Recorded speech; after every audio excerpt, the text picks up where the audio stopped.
मैं यहाँ अपना ना ऐसा फीडबैक देना चाहती हूँ कि संस्था में आके आपको क्या मिला?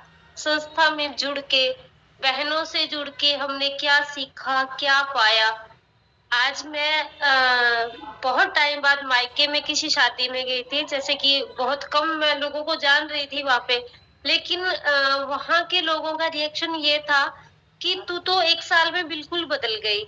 मतलब 1 साल पहले जो मेरा चेहरा खराब हो गया था, वो 8 साल से लगातार चला आ रहा था। तो जब जिन्होंने भी मुझे देखा था 8 साल से देख रहे थे, तो और मेरे बात करने का मतलब कॉन्फिडेंस बिल्कुल लो हो गया था।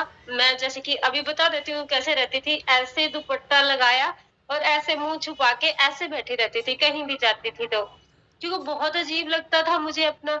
और अब मैं पूरे कॉन्फिडेंस से सबसे बात कर रही थी सब, तो सभी का ये था कि क्या करने लगी हो ऐसा? ऐसा क्या हुआ कि इतना चेंज आ गया 1 साल के अंदर तेरे अंदर और इतना कॉन्फिडेंस? अगर किसी को कुछ समस्या है, तो फट से कोई ना कोई चीज़ बता पा रही थी मैं। अगर किसी को कोई दिक्कत है ना, जैसे कि अभी मेरे पास मेरे ताई जी बैठे थे, उनको शरीर में बहुत ज़्यादा सूजन थी और कहते हैं मेरे हाथ-पैर सुन्न रहते हैं, तो मैंने बताया दीदी ताई जी आप ना सौंठ का काढ़ा बना के पीना स्टार्ट कर दो क्योंकि सर्दी भी है और गरम भी नहीं करेगा। तो आस-पास के जो बैठे थे वो भी मुझसे पूछ रहे थे कि ये कहाँ से सीखा? ये मतलब कहाँ से तुझे नॉलेज आ गई? इतना चेंज तेरे में कैसे आ गया? तो सबसे बड़ी जो चेंज आया मेरे जीवन में, मैंने फाइनेंशियली बहुत मदद की है मेरी इस संस्था ने।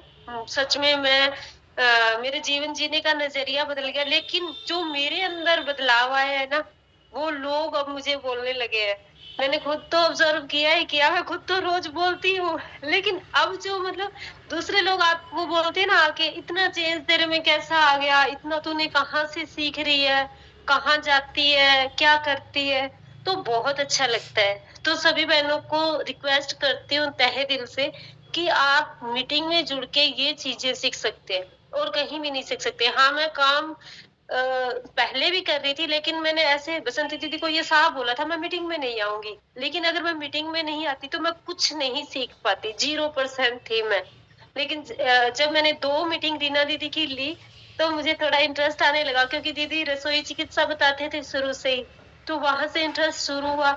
उसके बाद तो आप देख ही रहे हैं कि दिन प्रतिदिन क्या कितनी ग्रोथ हो रही है हमारे यहाँ और हम कितना नई-नई चीज़ें सीख रहे हैं और प्रार्थनाओं का इतना असर बाय गॉड सच में टचवुड की ये प्रार्थनाएँ, ये एक-दूसरे के प्रति हमारी अच्छा सोचने की भावना हमें बहुत आगे तक लेके जा रही है।